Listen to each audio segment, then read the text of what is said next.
and sometimes I certainly build some of these things, and sometimes I can't find enough slides to say what I want to say, and other times I have way too many, which is the case here. So I am going to jump into this pretty quickly. I do want to make kind of my general statement at the beginning of this thing, which is this. I am on a mission, and my mission is to create successful business architects. And that's a little different than maybe my view of the world in the past, where I was focused more on good architecture and how do you build it and what is it. But I think through all of the consulting and advisory work that I've done, what I have figured out is really the key here is more how do we become good, successful business architects. And the second thing I will say here, particularly for those of you who are more technically inclined architects, is a lot of the stuff I'm going to talk about today may seem a little counterintuitive, and that is the point. Part of my point is I want to get people to think about this and to think about it a little differently. So what I'm going to start with are what I see as 4 myths about business architecture to talk about, well, what it's not. Because I think there's a lot of different stuff floating around there today about what business architecture is, or perhaps maybe more accurately what it should be. I'm more focused on what we can do with it. So what business architecture isn't? First of all, the first myth is that business architecture is just an extension of the technical architecture framework. I know that from the very beginning, if you go back to John Zogman's work in '87, and you go and you look at Gardner's work and Forrester's work, and any of these people who have written about enterprise architecture, there's always a view of business architecture in there. And since most of us have started our enterprise architecture lives kind of more from the bottom up, looking at the technology and building up into the information and application structure, it feels like that business architecture should just be a natural extension of the work we've done. And in theory it is, but in practice it really isn't. When you look out there today and see what practicing business architects are doing, it actually doesn't look a lot like architecture. The second myth here is that enterprise architects are or will be the business architects of the future. And the reality is that there are going to be a lot of players here. This data is, I think, just only about a year old from Forrester Research. And what you'll see is a lot of business analysts are getting into the business architecture space, application architects, information architects, business people. A lot of people are focusing into this area. Now, it doesn't mean that everybody on this list is doing the same caliber of work or even doing the same work. It just means that the business architecture role is not necessarily going to be owned by enterprise architects. And in fact, when you look at how most organizations that are being successful today look at this, they see it as almost an ecosystem with a lot of different players. And so while there may be a business architecture function, there's also the role of the business architect. And what we see as we look at organizations, business managers, business analysts, executives, information architects, PMO managers, all of these folks play a role in the business architecture ecosystem. So I think as this thing plays out, what we're going to find is that more and more people are going to play some piece of the role, and that the business architect's function here is going to be, to some degree, to structure all of this very varied pieces of information into a cohesive whole. Another view of this is that business architecture today is really not about the enterprise. many of us who grew up through the architecture ranks view ourselves as enterprise architects. We see that our goal is fundamentally to create some viewpoint of the enterprise, whether that's from a technical perspective or an information perspective or a business perspective. The reality of business architecture today is really quite different. The data that you're looking at on the screen is from 2011, so about a year old. And what you'll see is that over on the left, the scope of current business architecture activities, 44% of the architects that we surveyed said that, yeah, they were enterprise-wide. And that seems like a fairly large number, but I can also tell you anecdotally that a large number of these people are really, in theory, only working enterprise-wide. They may be building enterprise views, but they're really not very engaged with business executives.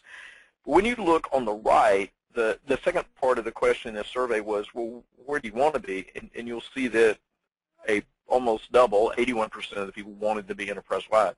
Here's the interesting part. The data from 3 years previous was almost exactly the same number, varied no more than just a couple of percentage points. So to me, what this data is telling me is that while business architects have a vision of being enterprise business architects, the reality may be quite different. If we haven't moved the needle in 3 years while we've been working this pretty hard, I think there's a legitimate question there is, can we move the needle and become enterprise-wide? And I think that begs the next question, which is, well, should we? This data is really from just 4, 5, 6 small handful of architects, but the questions that drove this data were focused on this small handful of architects that were highly, highly successful. And so when I asked these architects, how they spent their time and who they spent their time with, what really jumped out of this thing is it fits the data in the previous slide, which is, by and large, what architects are doing is working at the business unit level, the department level. They're typically spending very little time with the business executives and spending very little time external to the company also. So I think there is certainly this idea here that there is a lot of value in the business architecture space, working at the business unit level, and also working on problem-solving type activities as opposed to what you might think of as general structuring, building the reference architecture from a business perspective. The other myth here is that business architecture has a defined set of standards. And I spent a lot of time talking with other architecture consultants, and there's a big drive toward defining the standard view of business architecture. But here's my thought about this. If you go back to 1987, when John first identified his framework around this stuff, and you move forward, it wasn't until about 2005 that this idea of business architecture started heating up. There were certainly early adopters, and some of you may be on the phone. But generally, it didn't really get going until 2005. And what you're seeing here is the standard innovation curve, which is the growth pattern for almost all ideas, all businesses. All this stuff kind of goes through this model where there's a lot of talk, very little growth. Then it hits this huge uptick in innovation and exploration and finding new things. And then it becomes mature and levels out. I think we're down here today.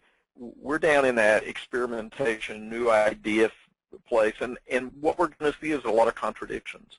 So today, I don't think we know yet what the standard view of a business architecture is, even though we've been doing technology architecture for a long time. To me, this is going to be really different. So if those are all the things of what business architecture isn't, what is it? And I'm going to take a slightly different view of this.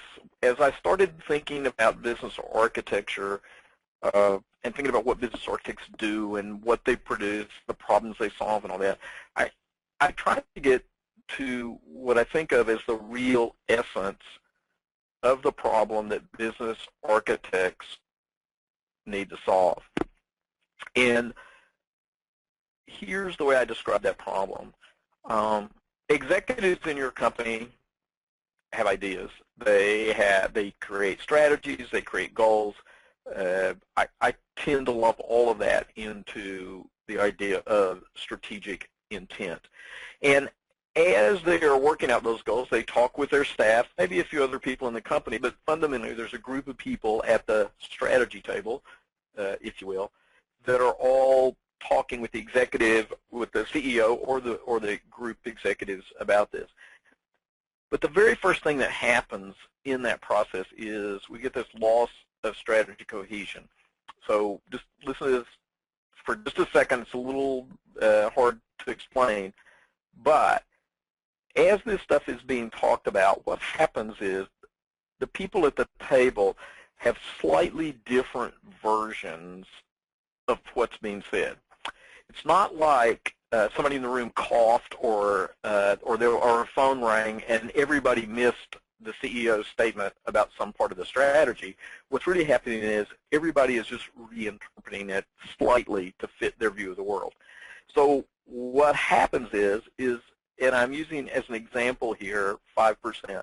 If your CEO has 5 direct reports, or there are 5 people at the strategy table, and every one of those people only loses 5% of the strategic message, then the cohesive part of strategy that people walk out the door with is 75%. So we lost 25% of the common view of this thing once we just walked out the door.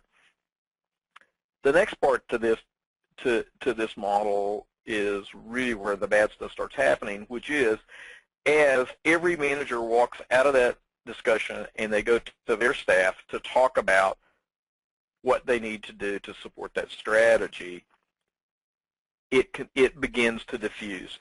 So think back to when you were in probably grammar school.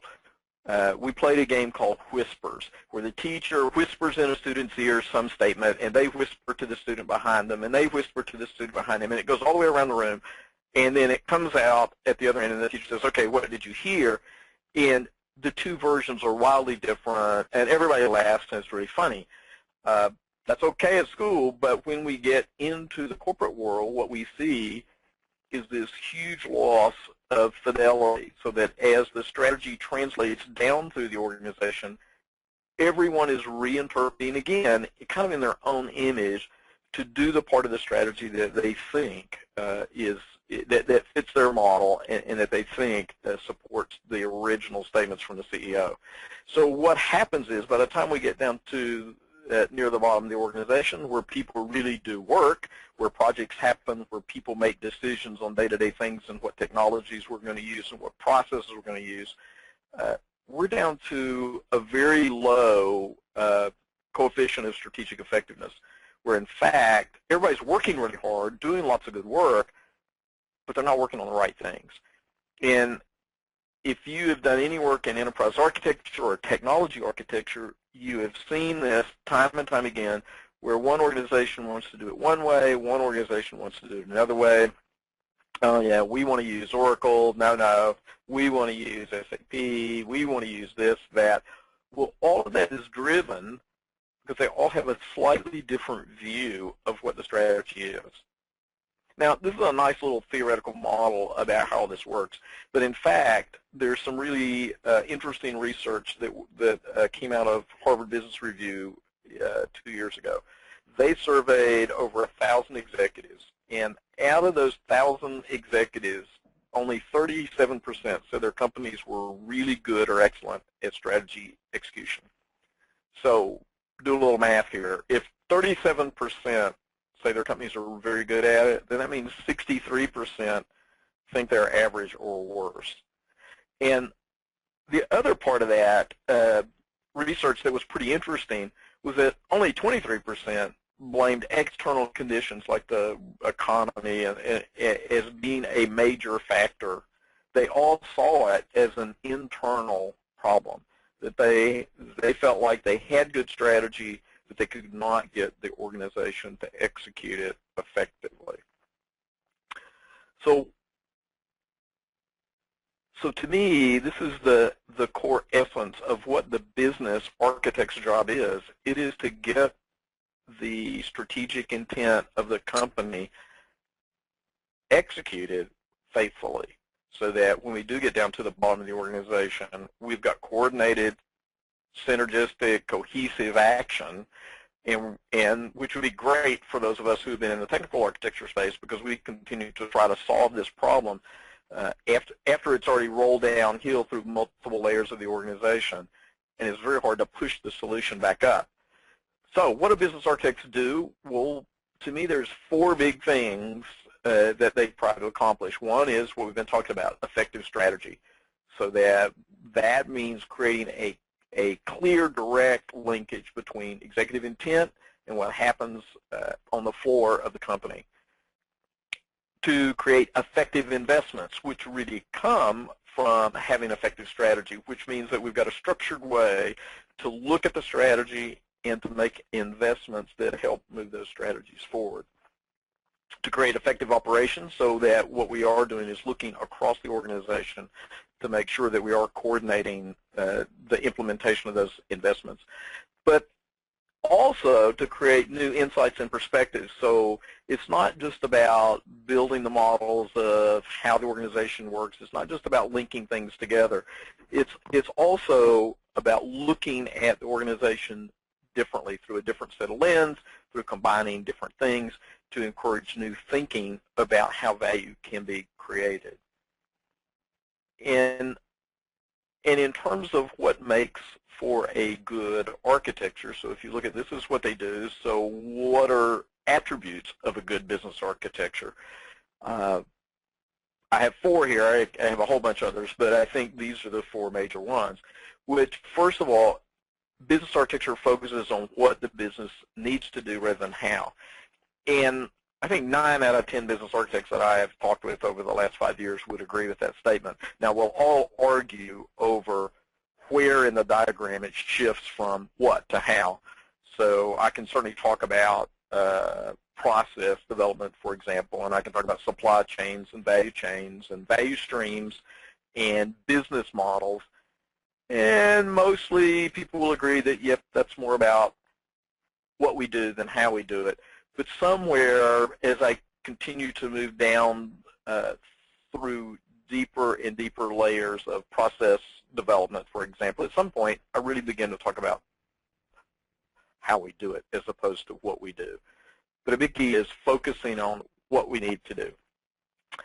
I think also, as the data showed earlier, is that business architecture can be directed at specific context. So it can be directed at the enterprise, and if you can get a hold of that view and have people who are interested in that view, I think that's great. But it can also be focused at a line of business, it can be focused at a business unit, and I'm a big proponent that even small teams can create a business architecture, if you will, for their unit. Because in essence, business architecture is all figuring out about what do we need to do, our strategy, what are we going to invest to do that strategy, whether it's money or time or focus, you know, and how are we going to execute that. So I think you can do it at any level of the organization and create value.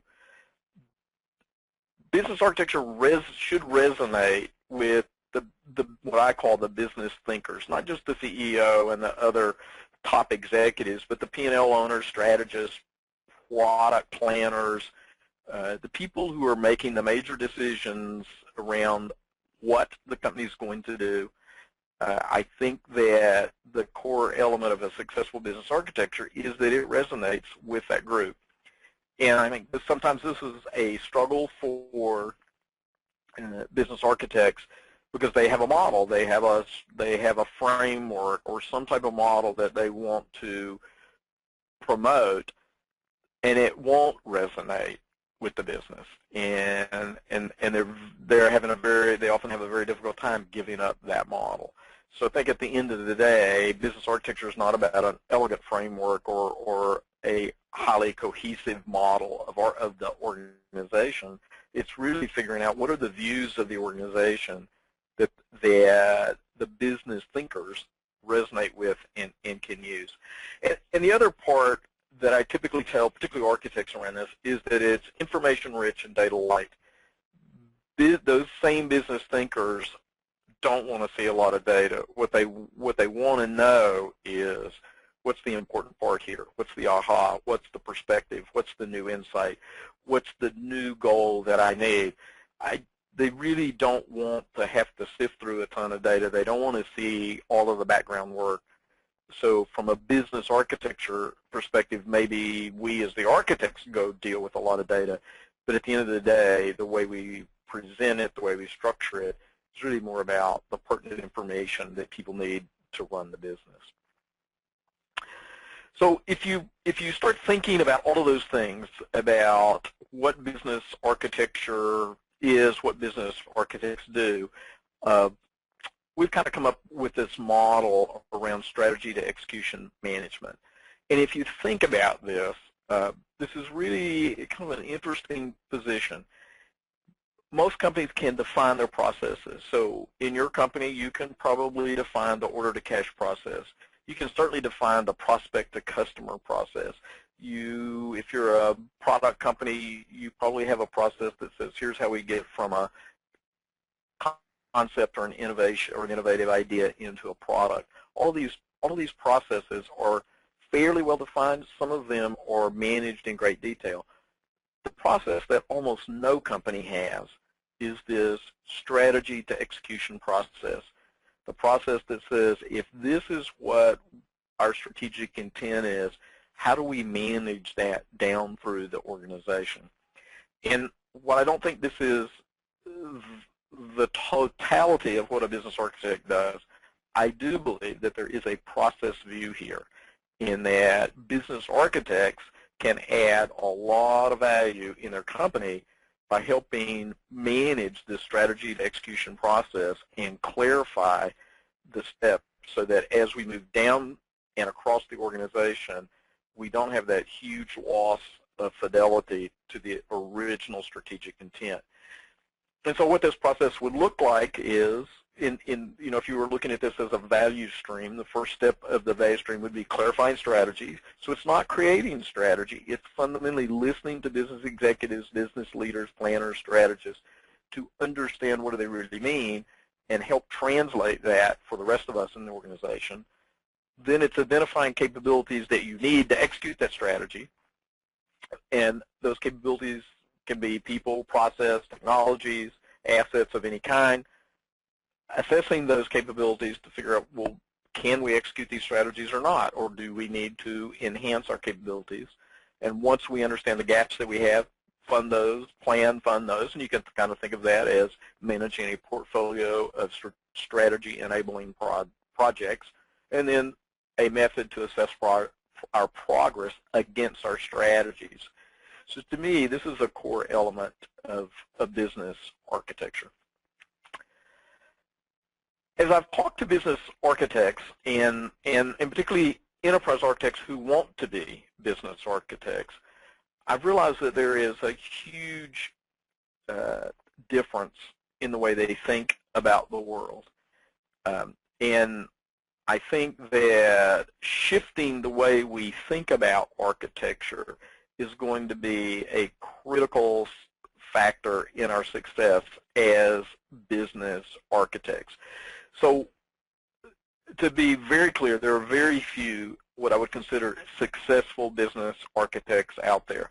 And I don't mean that in the sense that business architects are failing largely. I mean that in the sense that we're still fairly new in this whole thing, and there are very few business architects who have moved to the place where they are getting big business traction, where the business executives, business leaders, business managers are listening to them, soliciting their work.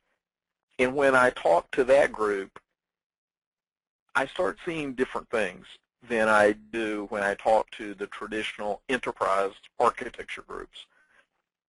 So the first thing I see is this idea of giving up legacy paradigms. This kind of gets back to, I think, the original statement I made about business architecture is not just an extension of technology-based architecture.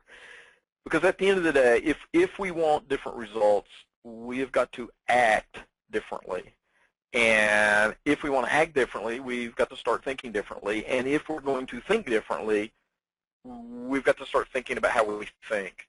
And what happens to us if we're coming from the technology traditional enterprise architecture space is we've already got these paradigms about how we think.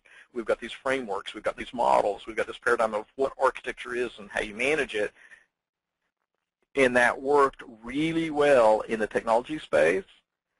But what happens is when we try to translate that into the business space, those same paradigms don't seem to work as well. So a big key for the successful business architects I'm talking with is they do think differently about architecture.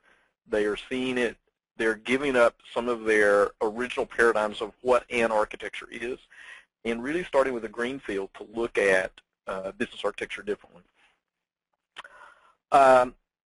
If you haven't read the Simon Sinek book, Start With Why, don't read the book. Go to the TED Talk. Here's the link on this slide. Go to the TED Talk where Sinek talks about this stuff. It's 18 minutes. It is worth every second of it. What Sinek figured out was that most organizations, when they start trying to define who they are, start with what they produce. And I don't think you can find a clear example of that than in the enterprise architecture space. I've been in that space for 20 years. I have spent most of my life defining myself as what I produced. What he also figured out, though, is that highly successful organizations, whether it's business organizations or social movements, really start with defining why they do what they do. And this doesn't mean outcomes. So this is not about, oh, we're doing this to save money, we're doing this to create efficiencies. It's why is this method different, better? Why am I doing it this way as opposed to some other way? So, for example, there are lots and lots of ways to save money in your organization. You could, cut out the executive jet fleet if you want to. Why do we do it through business architecture? What is it about business architecture that is motivating us to go there? And same way with enterprise architecture. Why are we doing it? What's the fundamental belief behind doing that? Not what we're going to get out of it. And what I see when I talk to these very successful architects is they have a different viewpoint. They talk a lot more about the why what they do is important as opposed to what they produce. What they produce is secondary to the why. And I think one of the challenges, one of the things I would say that has hurt enterprise architects a lot in the profession is they have defined themselves as what they produce. So we produce blueprints. And once you define the what, that narrows the view of what you do. So if my job is to produce blueprints, then I'm a blueprint producer, and it's very hard to step out of that to say, oh, wait a minute, I also look at culture, I look at motivation, I look at all kinds of other things too, because I've narrowly defined what I do by what I produce as opposed to why I do it. The third thing that I find with successful architects is they know what the goal is, and we've identified like seven different layers here of things that business architects focus on. At the very top is business transformation, and there are very few business architects that focus there, and generally they have been chartered by the CEO or some other executive. You don't get to that business transformation focus working bottom up very well. At the other end of the scale is really we just want to know enough to do good EA work, and again, I'm seeing fewer and fewer architects tell me that that's their goal. The sweet spot in here seems to be business IT alignment in some form or another. That seems to be where most people are focusing. And And if I had to say, I would say there's probably a bigger focus on business efficiency and effectiveness than there is IT efficiency and effectiveness. If you went back 5 years, certainly any longer than that, most business architects would say business architecture is all about guiding my technology architecture. It's about EA effectiveness or IT effectiveness.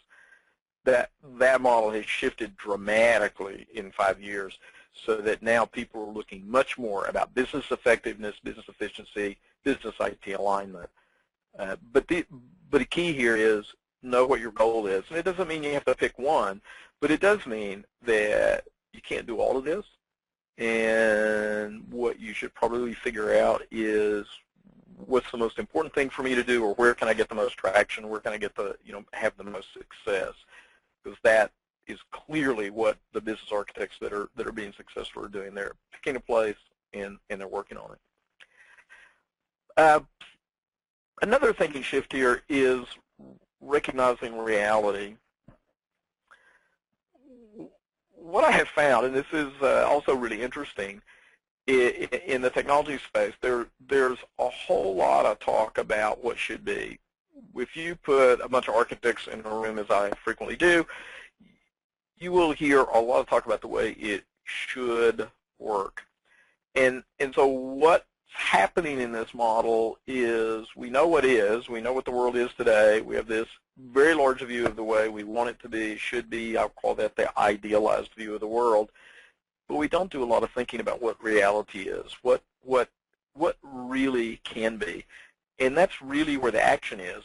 The should be part is not so important. That's the theory.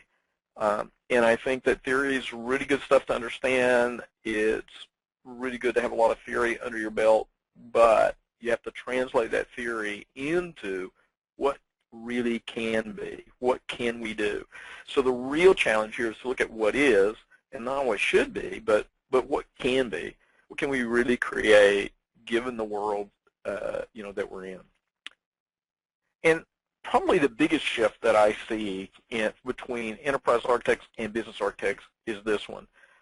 I grew up in IT. I was in IT for 20 years, and all I ever heard from the business was cut the cost, cut the cost, cut the cost, save money, lower how much money we're going to spend on this project, lower technology costs too much. That's all I heard.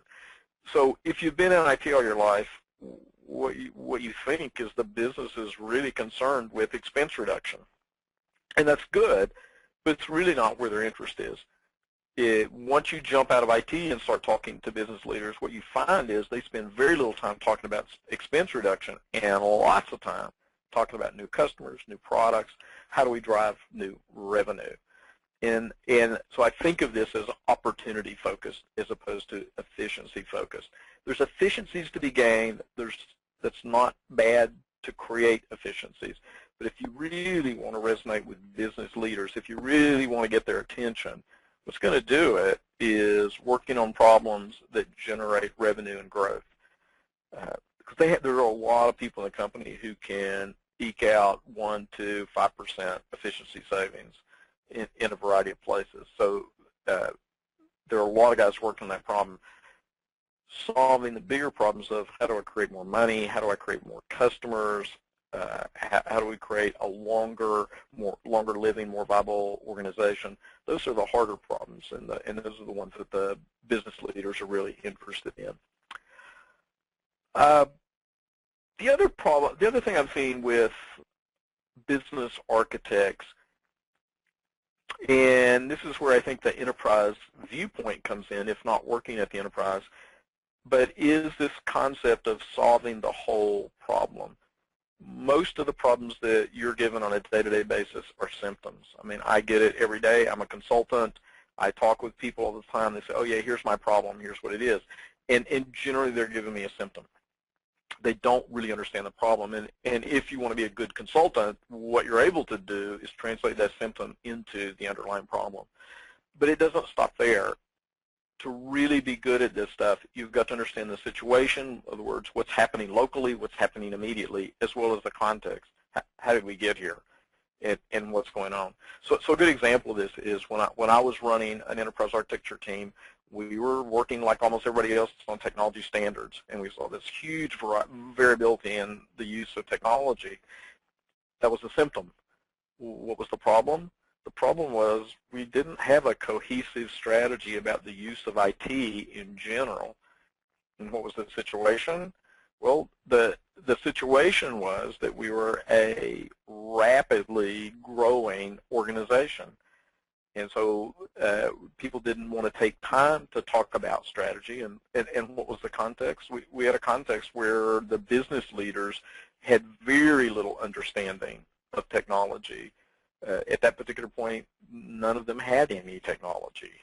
So they were totally disconnected. So if you take a senior leadership disconnected from technology, a situation of rapid growth, and a problem with not having any strategy, well, yeah, we get a bunch of this stuff down at the bottom. But to solve that problem, you have to address the whole picture. And associated with that is also thinking about problems differently. And I find that this may be the biggest challenge of all the thinking shifts. What most of us have been taught through working in, particularly in IT, is that the way you solve problems is through fundamentally decomposition. And so what we do is we take a problem, we break it down into its component parts, we find the offending part that is the root cause, and we fix it.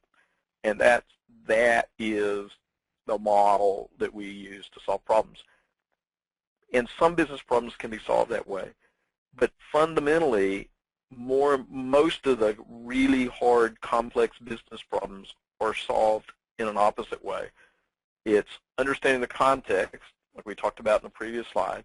It's understanding the parts in that context. And the solution isn't about decomposition. It's about aggregation. And you only have to look at the internet to see hundreds of examples of this. So take the iPhone, which kind of is the iconic piece of technology for the internet today.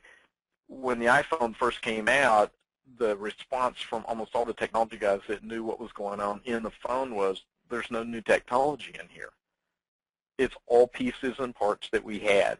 Didn't have to create specialized chips, all that kind of stuff. Yes, there's certainly a new interface on how we're going to work with them, but the parts were largely there. It was a matter of assembling those parts into a whole that created something bigger than the sum of the parts. And if you look at most of the apps and new technologies and new companies that spin up in the internet space, what they're doing is taking a problem and solving it, but not by decomposing it and find some small part. They're putting parts together to do that. The other shift here, I mentioned earlier about where we were in our business architecture evolution. I think the key here is to encourage exploration. The business architects that I see generally are not trying to standardize on a small set of tools and techniques. I just recently was working with some clients who were very interested in building a products and services portfolio for business architecture, which I think is a really good idea. But I went out and talked to a number of very successful business architecture consultants and business architects, and to find that almost nobody has done that yet. And the reason is they're doing a lot more exploring about different tools, different techniques, because they're trying to find those specific things that resonate with their organization's culture. So it's not about coming up with a theoretical model. It's finding the things that work. So for example, at Exceller, we do a lot of work with capability and capability management, and so that's our view of how we translate strategy into action. And that works for lots of companies. For highly process-based companies, particularly companies that are in the manufacturing space, they're going to want to talk about process, not capabilities. So it's not that a process view is better than capability view, or capability view is better than a process view. The core to that is exploring which views work and help business executives make decisions and implement their strategies. today, I would argue that there's still a whole bunch of stuff that we don't know about business architecture. In fact, that's why I'm excited about the business architecture field, is there's lots of opportunity to learn new things and create new things. Collaboration is another key here. I think that while the world has moved over the last 10 years, certainly to a much more collaborative view of the world, but just like when I was talking about the myths, that there's really this ecosystem of people who have different pieces and parts of this. I rarely go into an organization where there is no business architecture work going on. It's just not called business architecture. It's not coordinated. I've got 2 guys over here in the corner thinking about product strategy. I've got 6 people over in the other corner doing process analysis. I've got the enterprise architecture guys who are building out the enterprise architecture view of technology. I've got some information architecture guys maybe off on the side worrying about how we're going to manage big data and all those kind of things. The key here is not to try to own the space, I think. I think the key here is how do I drive collaboration to get all of these parties talking together and build the views that integrate the perspectives and the insights that each of these different groups is bringing together. And the last thinking shift is slightly different. I grew up in technology, as I mentioned, and for the first, first half of my career or more, I heard this statement that you've got to talk the language of the business. You've got to be able to use their vocabulary, their words, understand how they talk.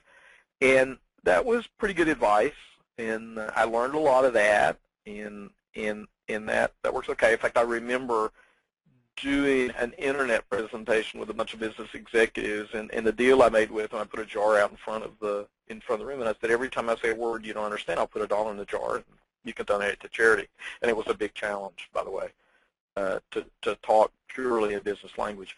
But as time went on, that model shifted. So for about the last half of my corporate career, it was know the business. And it moved from understanding the language to understanding the process. And here, in this kind of phase, I heard a lot of people say, oh yeah, those of us in IT understand the business better than the business people do because we understand how the processes work. And they saw the business as simply a set of processes.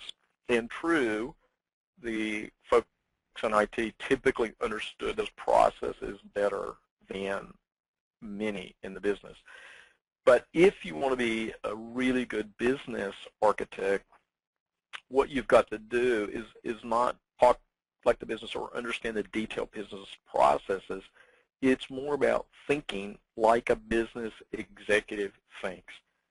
It's more about being able to converse with them at a conceptual level and translate that into some structured way to make things happen.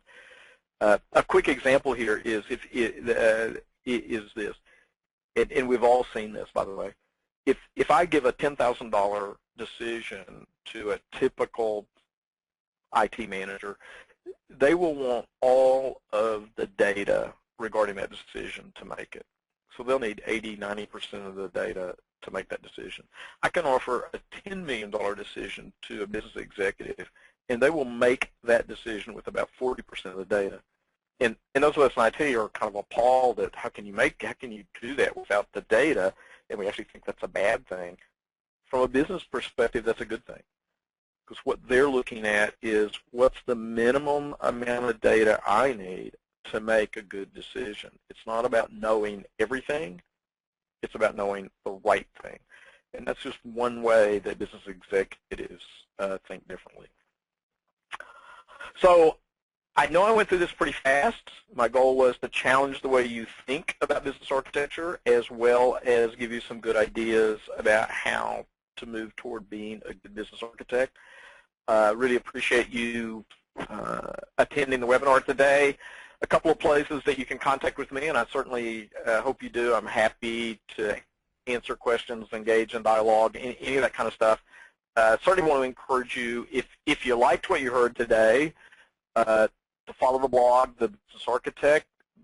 Typically I write about leadership, innovation, business architecture all the kinds of things I think that business architects need to know. And I also want to mention that December 6th and 7th are important dates for the ISA World Summit, which will be in Austin. And if you haven't signed up for that, this would be a good time to think about doing that. And right before that conference will be the business architecture training session there, which will be the 3rd through the 5th. So now, again, now's a good time to be thinking about those things and putting those together. And so I think now we have 5-6 minutes here. We're going to open up for questions. Yeah, we'll go ahead and open it for questions now. If you have a question, you can go about letting us know several ways. You could raise your hand using the raised hand icon in the attendee list on the GoToMeeting dashboard, and I'll go ahead and find you and unmute you. You could also type your question into the question box on the GoToMeeting dashboard as well. So we'll take a minute now and let anyone who has a question go ahead and let us know. All right, I've got a question from Damon Smart. I'm going to go ahead and unmute you, Damon. Oh, sorry, Jeff, do you have something to say? Okay, one moment. No, that's good. All right. All right, Damon, you're unmuted. Thanks. I wonder if you could talk a little bit about the, IT shops, especially large IT shops, making the transition to the business architecture world that you describe, and specifically, large IT shops, a lot of times the application domain director or senior director owns that business relationship, and then but an IT shop will create a strategic planning group and start to do road maps along with the architecture team, but they're trying to get their own voice as far as the business relationship. Sometimes it gets, there's an awkwardness between that voice and the relationship between a domain level application development management. Yeah, that's a really good question, and I see this a lot. And you're right. It's probably primarily in the larger IT organizations. Mm-hmm. And I would say you're being very kind there. I think some business architects see it as direct competition and gatekeeping going on where they're. I know when I was in IT, I mean, it's been a number of years, but I was had a service organization that had strategy, architecture, innovation, and I was a peer of the CIO group. We had 5 CIOs, and they were incredibly clear. You do not talk to my clients. So it was a very difficult thing. But here's what I see, and I already did some of this work, but I've also seen other people do this work. One is, and there are, depending on how much, let's see, political challenge you're willing to take on, but fundamentally educating those, let's call them business gatekeepers, and I don't mean that it's negative as maybe that sounds, but the people who have those business relationships, educating them on business architecture and what business architecture can do for their clients. So, and providing tools, if you will, or data for that group to be successful with their clients. So let me give you 2 examples that I've actually seen. One is, I worked with a group who wanted to use capability modeling as a way to express the business.